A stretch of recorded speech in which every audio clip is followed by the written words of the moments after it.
네, 여러분 반갑습니다. 그저께죠? 버크셔 해서웨이의 2025년 주주총회가 열렸는데요. 워렌 버핏은 이렇게 얘기를 했다고 합니다. 미국에서 어떤 일이 벌어지면 다른 통화를 더 많이 보유하고 싶어질 수도 있습니다. 굉장히 함의하는 바가 크죠? 이 올해 94세에 되신 버핏 할아버지께서는 달러에 대한 직접적인 비판을 하시면서 무역전쟁과 보호무역주의에 대한 우려도 같이 드러냈습니다. 이는 수십 년간 현금 보유를 신성시해온 워렌 버핏이 달러의 미래에 의문을 던진 발언이라는 점에서 그 무게감이 상당합니다.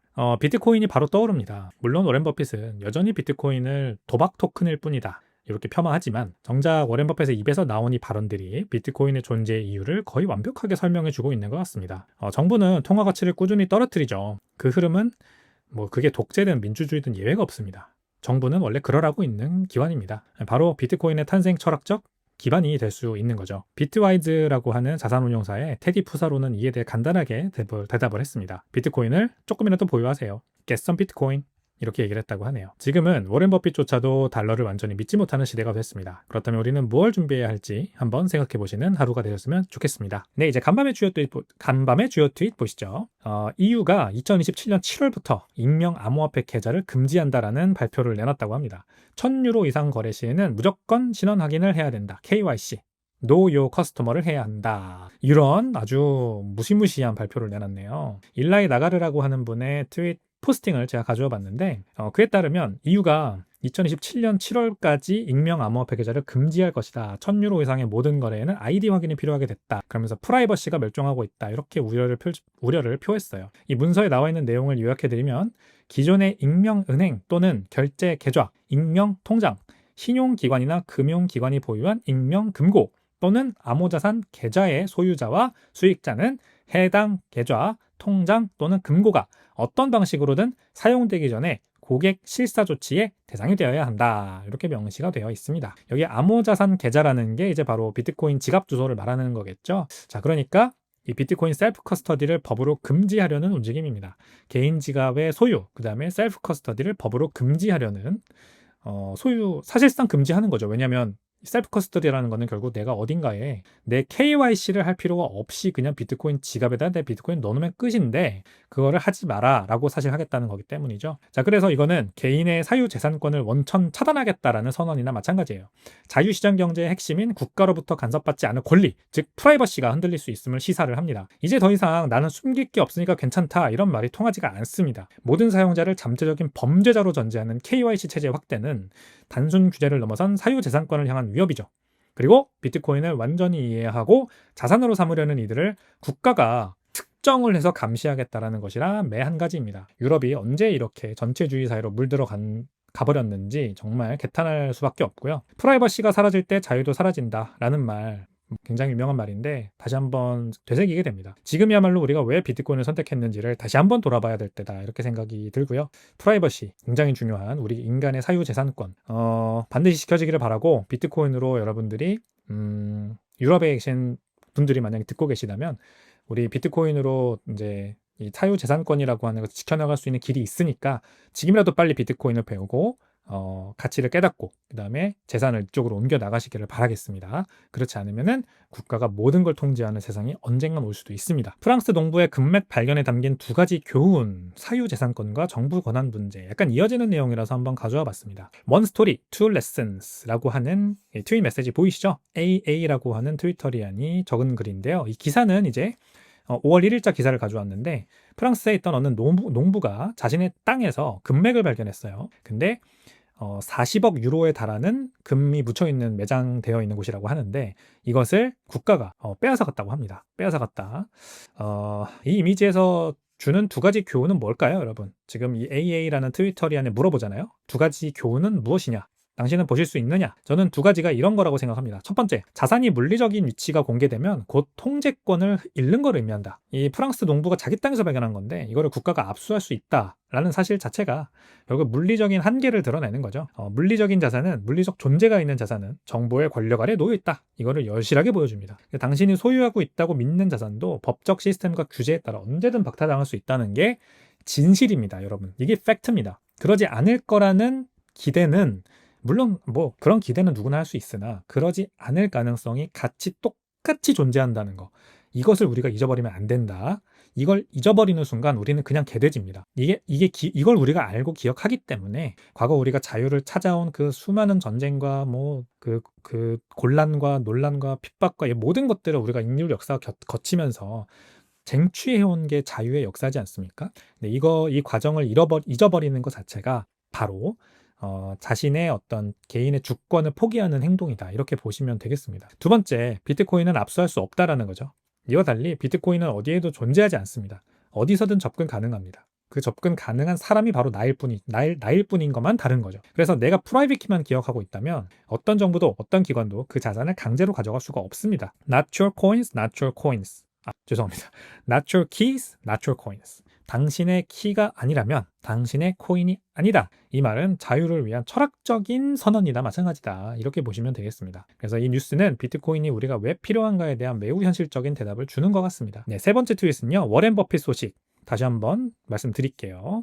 자신도 모르게 비트코인의 존재 이유를 사실 완벽하게 설명을 해가지고 지금 굉장히 그 커뮤니티에서 이것과 관련해서 말들이 많은데 라그나르라고 하는 분의 트윗 메시지입니다. 2025년 버크셔 해서웨이 주주총회에서 워렌 버핏의 발언들을 인용을 해서 트윗을 적어주셨는데 첫 번째, 정부의 자연스러운 과정은 시간이 지남에 따라 통화 가치를 떨어뜨리는 것이다. 두 번째, 독재자든 민주주의든 모든 시스템은 결국 통화 가치를 떨어뜨린다. 세 번째, 일부 국가는 숨이 막힐 정도로 빠르게 통화 가치를 떨어뜨린다. 이게 악의적인 이유 때문에 그런 게 아니라 그저 그들의 할 일이 이것일 뿐인 것이다. 네 번째, 미국의 재정 정책이 나를 두렵게 한다. 이게 다 워렌 버핏이 그저께 이 버크셔 해서웨이 주주총회에서 한 말들이에요. 유난히 달러에 대한 우려를 많이 표했던 그런 버크셔 해서웨이 주주총회가 되겠습니다. 자, 버핏은 비트코인을 좋아하지 않죠. 하지만 그는 분명히 비트코인이 존재하는 이유를 이해하고 있다.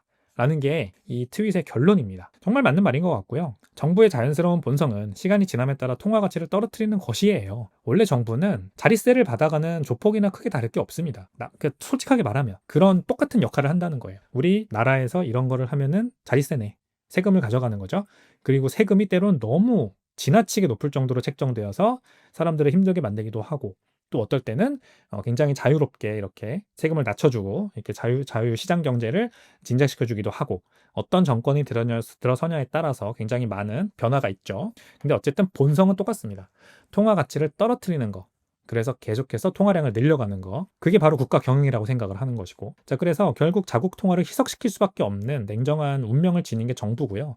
그래서 우리 국민들의 운명도 이런 법정 앞에 세상에 사는 한은 계속해서 자산가치 하락을 그냥 가지고 살아갈 수밖에 없습니다. 마치 숨 쉬는 것처럼 그냥 어쩔 수 없이 그렇게 살아갈 수밖에 없는 건데 이게 그동안은 우리가 탈출구가 없었다는 거죠. 뭐 없진 않았습니다. 뭐 금이라는 것도 있었고 그다음에 부동산 투자, 주식 투자 이런 뭐 투자를 통해서 어쨌든 자산가치 희석을 만회할 수가 있었죠. 하지만 이제 그게 점점 난이도가 어려워진다. 네, 굉장히 어렵다라는 게 문제죠. 그리고 이 화폐 가치가 떨어지는 속도가 이제는 그 스노우볼 에펙트가 상당히 많이 진행이 되면서 굉장히 이게 속도가 가팔려졌다는 게 문제고 양극화는 점점 더 심해지고 있고 이제 계층 이동의 사다리라는 게 점점점 뭐 아예 그냥 눈에도 보이지 않는 이제 올라가지 못할 정도가 아니라 아예 눈에도 보이지 않는 그런 상황이 돼버렸다는 게 많은 사람들이 이제 힘들어하는 이유고 그렇기 때문에 이제 그 우리나라 같은 이제 중진국 함정에 갇힌 나라들이 그 출산율도 낮아지고 이런 거 아니겠습니까? 우리나라 전에 선진국에 갔던 나라들은 다 똑같은 문제를 겪었던 것이고요. 자, 아무튼 이제 우리는 이 비트코인이라고 하는 어떤 이런 체제의 반대편에 서 있는 새로운 자산, 기술이 있습니다. 누구도 발행량을 늘릴 수 없고 누구도 정책으로 가치를 훼손할 수 없는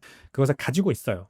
워렌 버핏은 비트코인을 절대 이해하지 못합니다. 원래 이분은 그런 현금 흐름이 나오지 않는 자산을 싫어하세요. 그래서 비트코인을 쥐약이라고 표현했고 여전히 비트코인 좋아하지 않지만 그럼에도 불구하고 워렌 버핏은 오마의 현인답게 왜 비트코인이 존재해야만 하는지를 이미 다 이해하고 있어요. 단지 그 결론이 비트코인을 가지 못할 뿐인 거죠. 우리는 이제 워렌 버핏 옹의 이런 지혜를 받아들여서 우리 나름대로 해석을 해서 유일한 탈출구는 비트코인이구나 라는 거를 바로 이해를 하면 됩니다. 그리고 비트코인은 모아나가면 된다 라는 걸로 인사이트를 말씀드리겠습니다. 자, 그 다음 애플이 이번에 iOS 제한 해제를 했대요. 그래서 비트코인 결제도 허용하고 30%의 앱스토어 수수료도 폐지한다고 합니다. 애플이 굉장히 이제 그 광범위한 지금 그 횡보에 나섰네요.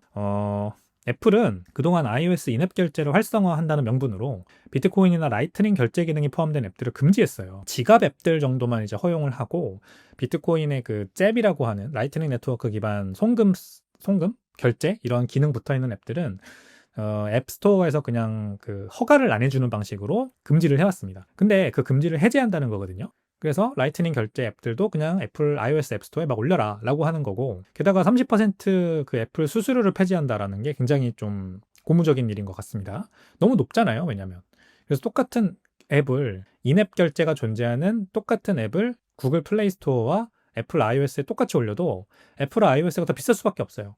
단적인 예로 넷플릭스 같은 거. 넷플릭스 구독료 낼 때 iOS에서 자동 결제되게 만들면 애플 그 앱스토어에서 그러면은 30%가 비싼 거죠. 왜냐면 이게 애플이 줘야 되는 수수료가 붙으니까. 그러니까 이런 것들이 이 iOS 개발자들의 이 자유로운 어떤 활동 자체를 굉장히 억압해왔던 사실 그런 거였는데, 이게 이제 철폐된다고 하니까 창작자와 개발자들에게 상당히 자유를 돌려주는 조치라고 보이고요. 그 수단으로 또 비트코인 및 암호화폐를 결제를 하겠죠. 사람들이 사용을 하겠죠. 비트코인과 암호화폐 결제는 국경을 넘나드는, 지금 스테이블 코인이 만약에 이제 미국에서 빌 해거티 법안이 통과되고 뭐 전 세계적인 어떤 기준으로 자리 잡으면 달러 기반 스테이블 코인이 진짜 아주 메이저 결제 수단으로 자리 잡을 수도 있거든요. 그러면은 블록체인을 통해서 결제되는 그 트랜잭션이 왔다 갔다 하는 암호화폐라고 하는 게 iOS에서 그냥 딱 금지한다 그래서 막을 수 있는 현상이냐? 사실 아니죠. 아무리 전 세계에서 가장 많이 팔리는 핸드폰이 아이폰이라고 하더라도, 게다가 이제 당연히 비난의 대상이 더 심해지게 될 거고요. 그래서 애플이 아무래도 이런 것들을 보고 이건 더 이상 막을 수 없는 흐름이다, 이렇게 생각을 하고 지금 규제라기보다는 정책을 바꾸려고 하는 것 같습니다. 이게 결국 나머지 기업들로도 흘러나가는 그런 움직임일 거라고 저는 보고요. 나머지 기업들도 결국 천천히 하지만 한순간에 비트코인을 채택하게 될 거다, 그런 생각이 들은 그런 이벤트였습니다. 비트코인의 대중화는 지금 그렇게 현실이 되어가고 있는 중입니다. 2025년 추수감사절 비트코인이 21만 달러가 되면 여러분은 어떻게 하실 겁니까? 라는 질문을 올린 이 APSK32의 트윗이었고요. 그 다음에 파워컬브 사이클 클라우드라고 하는 이 차트를 보시면 빨간색 선이 비트코인 가격이고요. 이 차트에 따르면 이제 파워커브, 그러니까 그 몇 법칙, 거듭 제곱의 법칙에 따라서 비트코인 가격이 2026년 말에는 30만 달러까지 올라가는 걸로 지금 그렇게 돼 있네요. 그렇게 될지 안 될지는 뭐 일단은 두고 볼 일이죠. 어쨌든 현재 계산상으로는 지난 15년간의 가격 패턴을 따라서 몇 법칙으로 계산했을 때 비트코인의 가격은 이렇게 된다는 그런 전망이니까요. 참고만 하시면 좋을 것 같고, 어쨌든 질문은 이겁니다. 그래서 2025년 추수감사절이 됐다. 그래서 이 차트대로 비트코인 가격이 21만 달러가 됐다. 그래서 모두가 와, 이제 비트코인 그러면 이제 사야 되나? 그렇게 궁금해 할 거 아니에요. 그러면 그때 그들에게 무슨 말을 해줄 거냐라는 얘기인 거죠. 이제 사도 될까? 라는 말은 비트코인이 가격 오르면 꼭 나오는 얘기들입니다. 아무도 그때 그 전까지는 아무도 관심도 없죠. 그러다가 가격이 막 오르면 그제서야 나도 좀 사볼까? 이런 사람들이 막 나오지 않습니까? 근데 제가 이제 저한테 그런 질문을 하시는 분들에게 하는 말은 늘 똑같습니다. 비트코인은 가격으로 판단하는 게 아닙니다. 시간을 기준으로 판단을 하십시오, 이렇게 얘기를 하거든요. 과거에도 언제나 이런 일들이 많았습니다. 2013년, 2017년, 2021년 고점에서 사람들은 너무 비싸다고 말했지만 4년 뒤 다시 돌아보면 늘 그 자리가 저점이었어요. 그래서 여기 보이는 이 몇 법칙 차트는 단순한 기술적인 분석 도구가 아니라 비트코인이라는 자산이 갖는 장기적인 특성과 사이클을 이제 이해를 하게 해주는 그런 교육 자료라고 보시면 되겠습니다. 결국 이렇게 계속 오른다는 거죠. 계속 오른다. 올라갔다 내려갔다 하지만 결과적으로는 오른다. 그래서 지금 당신이 생각하셔야 될 거는 사야 할 타이밍이 아니라 당신 스스로가 확신이 생기는 그게 중요하다, 라는 말씀을 드리고 싶네요. 내가 스스로 확신이 생기면 사는 거고, 그 타이밍은 언제든지 가장 최적의 타이밍입니다. 그거를 잊지 마셨으면 좋겠습니다. 네, 그렇게 오늘 간밤의 뉴욕 시장 시작해 보도록 하겠습니다. 마이크 세일러 또다시 비트코인 매수했다. 전략적인 매집을 계속하고 있습니다. 얼마를 샀는지 정확하게 밝히진 않았습니다. 근데 다시 한번 그 오렌지 점을 찍는 차트를 트위터에 공유를 하면서 다시 한번 매수 예고를 했는데요. 4주 연속 매입입니다. 4월 28일이죠. 지난주에는 15,355BTC나 약 14억 달러 규모의 비트코인을 매수를 했으며 올해 누적으로는 61,497BTC를 벌써 매수를 했습니다. 현재 총 55만 3,555개의 비트코인을 가지고 있습니다. 자, 그래서 스트래티지가 이 같은 매수를 계속하고 있는 행렬이 BTC의 유통 공급량을 사실상 크게 축소시키는 요인이죠. 당연히 가격 상승 압력으로 작용을 하고 있고요. 또 스트래티지를 본받아서 21 캐피탈 같은 곳이 새로 출범하기도 하고, 그 다음에 게임스탑 같은 회사들도 비트코인을 전환사채 발행을 통해서 매수하기도 하고, 계속해서 그 물결이 더 다른 기업들로도 확산되고 있는 모습이 또 추가적으로 비트코인의 가격 상승 압력으로 작용하고 있는 중입니다. 스트래티지의 움직임은 기관 차원의 비트코인 트레저리 전략 확산에 큰 촉매제가 된다. 그러므로 이번 상승장이 본격적으로 찾아오면 이런 기업 자산의 새로운 표준으로 자리 잡은 비트코인의 거대한 가격 상승이 오지 않을까, 이렇게 한번 기대해 볼 만한 우리가 상황에 점점 우리가 가고 있는 것 같다, 이런 생각이 듭니다. 뉴욕 증시는 지난 금요일 상승을 했습니다. S&P 500이 1.47%, 나스닥이 1.51%, 다우존스 지수가 1.39%로 3대 지수가 모두 크게 상승을 하고 마무리가 됐습니다. 4월 비농업 부문 고용 발표가 있었죠. 17.7만 명, 17.7만 명이 증가를 해서 예상치인 13.5만 명을 상회했어요. 그리고 실업률은 4.2%로 유지가 되면서 경기가 둔화되고 있다는 우려가 일부 완화됐습니다. 당연히 그에 따라서 연준의 기준금리 인하에 대한 기대는 약소가 됐지만 경기 침체는 우려가 완화됐다. 요게 이제 3대 지수를 끌어올린 그런 주요 원인이었다, 이렇게 보시면 되겠고요. 트럼프 대통령은 연준 의장을 이제 해고하는 거는 그럴 의도는 없지만, 그럴 생각은 없지만 연준은 반드시 금리를 내려야 된다라고 촉구를 했습니다. 그러나 시장은 지금 금리 인하보다는 기업 실적이나 무역 관련 이슈에 더 민감하게 반응하는 것으로 보이죠. 중국 정부가 무역 협상의 문이 열려 있다라고 밝히면서 투자 심리를 또 자극을 했어요. 애플이 지난 금요일이죠. 장 이후에 목요일이군요. 목요일 장 마감 이후에 실적 발표를 했는데 중국 쪽 판매 부진 때문에 주가가 3% 이상 빠졌거든요. 금요일에 이제 장 열리자마자. 그것 때문에 지금 미국의 이제 세계 최대의 시가총액 가지고 있는 애플이라는 기업이 쉽지가 않구나, 역시 이런 생각이 들게 만들었는데, 중국 정부가 바로 무역 협상의 문은 열려 있다라고 밝혀준 덕분에 이 미중 무역 간 긴장 완화 기대가 확산되고 있는 중입니다. 어떤 이유가 있는지 모르겠지만 아무튼 애플의 중국 판매 부진 직후에 이런 얘기를 중국 쪽에서 했습니다. 마이크로소프트가 이 애플이 주춤한 틈을 타서 전 세계 시가총액 1위 기업으로 다시 도약을 했습니다. 마이크로소프트가 3.24조 달러, 애플은 3.07조 달러로 시가총액이 0.2조 달러 정도 차이가 지금 나고 있고요. 마이크로소프트의 성장세는 지금 아주르 클라우드 부문 성장이 시장에서 긍정적으로 평가받으며 계속해서 주가 부양에 대한 지금 기대감이 높은 상황이라고 합니다. 네, 미국채 수익률, 10년물 수익률이 4.317%로 지난주 대비 5bp 상승했고요. 2년물은 3.837%로 7.6bp 상승했습니다. 수익률 상승 배경은요, 역시 성장감에 대한 기대입니다. 성장에 대한 기대감입니다. 이전과는 좀 다르죠? 이전에는 이제 탈달러화 자산에 대한 수요 때문에 미국채 금리가 올랐는데, 이번에 오른 거는 미국 성장 전망이 개선된 데 따른 것으로 풀이됩니다. 물론 미국의 1분기 GDP는 축소됐지만 마이너스 성장했죠. 근데 그럼에도 불구하고 순수출 요인을 제외하면 내수 수요는 여전히 견조하기 때문에 사실 뭐 GDP 하락은 그렇게 큰 문제는 아니다라는 지금 전망이고요. 또 주간 실업수당 청구와 4월 고용지표 모두 노동시장이 여전히 탄탄하다는 점을 보여줬기 때문에 경기 침체 우려가 진정됐고, 그래서 연준은 이번 주 5월 7일에 열리는 FOMC에서 기준금리를 동결할 가능성이 지금 높습니다. 6월 인하 전망은 점차 약화되고 있고요. 바클레이즈는 첫 금리 인하 시점을 7월 달이다, 이렇게 연기를 해놓은 상태입니다. 이런 것들이 모두 장단기 금리 모두, 국채 금리를 모두 상승시킨 그런 요인이 되었습니다. 네, 달러, 4월 비농업 부문 고용자 수가 17.7만 명 증가했다는 뉴스 때문에 달러가 장 초반에는 상승세를 보였었어요. 지난주 금요일. 그래서 DXY 달러 지수가 한때 100까지 상승을 했었는데, 하지만 3월 고용자 수가 하향 수정되고 시간당 평균 임금 상승률도 3.77%로 예상을 하회했습니다. 예상치는 3.9%였다고 하네요. 그래서 시장은 고용 지표를 명확한 호재다, 이렇게 해석하기를 좀 꺼리는 분위기로 반전됐습니다. 그것 때문에 달러 지수는 다시 하락을 했고요. 그래서 98 수준까지 되돌아가서 마감을 했습니다. 고용지표 발표 전과 비슷한 수준으로 다시 돌아간 거죠. 한편 이번 지표는 연준의 조기금리 인하 기대를 크게 훼손하지는 않은 것으로 평가된다, 이런 분석도 있습니다. 그래서 달러는 중립적으로 계속 이 정도 선에서 거래가 될 것으로 보인다고 하고요. 연준이 그렇다고 기준금리 인하를 조기에 하지 않을 가능성은 아예 없다. 아직까지 그럴 정도까지 확대 해석할 건 아니다. 지금 이런 전망도 같이 존재를 하고 있다, 이렇게 보시면 되겠습니다. 네, 금 가격은 금요일에는 0.7% 상승을 해서 하루를 반등을 했습니다. 근데 주간 기준으로는 1.6% 하락을 했습니다. 그래서 3,231달러에 마감을 했습니다. 2주 연속 하락을 한 마감 가격입니다. 시장 내 위험자산 선호 심리가 일부 회복되었음에도 금 투자자들은 여전히 향후 전망에 대해서 신중한 태도를 유지하고 있다고 합니다. 스톤엑스라고 하는 곳의 로나 오코넬은 여전히 핵심 키워드는 불확실성이다. 중국이 트럼프 행정부의 펜타닐 문제 제기에 대응해서 무역 협상의 출구 전략을 모색 중이라는 신호가 시장의 낙관론을 일부 제공하고 있다. 이렇게 분석을 했습니다.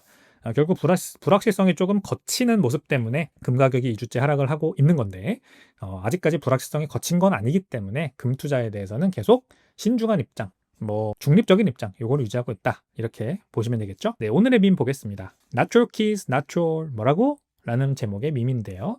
이 전설의 드라마죠. 미국 미드 프렌즈의 한 장면입니다. 왼쪽에 있는 여자분이 피비이고 오른쪽에 있는 남성분이 이제 조이죠. 둘 다 극중 이름입니다. 제가 이 프렌즈를 굉장히 좋아했어서 지금도 다 기억이 나네요.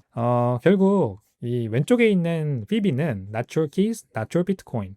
그래서 너의 프라이빗 키가 아니면 너의 비트코인이 아니야 라고 얘기를 해주는데 이제 오른쪽에 있는 조이는 Not my keys, not my bitcoin. 이러면서 반대로 해석을 해가지고 알아들으면서 I leave my bitcoin on exchanges. 내 비트코인은 거래소에 놔둘게 이렇게 얘기를 하죠. 그래서 이렇게 순수한 표정으로 이런 얘기를 하고 있는 조이처럼 아직도 많은 분들이 그냥 비트코인을 거래소에 두고 계십니다. 근데 그래 다 좋다 이거예요. 내가 개인 지갑에 놓는 거, 그 다음에 개인 지갑에서 나오는 CD 구문이나 개인 키 내가 보관하는 게 더 위험하다라고 생각하시는 분들 말도 전 다 이해해요.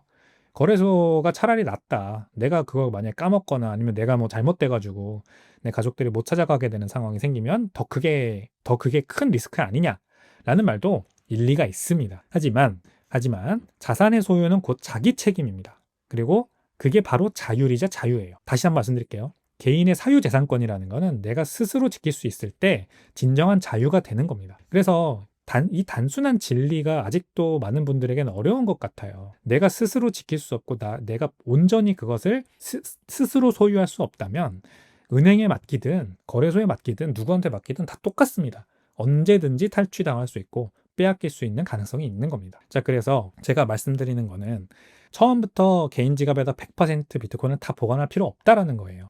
아직도 거래소가 맡기기 더 쉽고 그게 더 믿음직하다고 느낀다면 그렇게 하면서 점차 처음에는 조금만 개인 지갑에 한번 넣어보고 그 개인 지갑에 옮기고 보관하는 그 과정 자체를 경험하고 내가 스스로 배우는 그 러닝 커브를 조금 이렇게 쭉 경험을 해봐야 됩니다.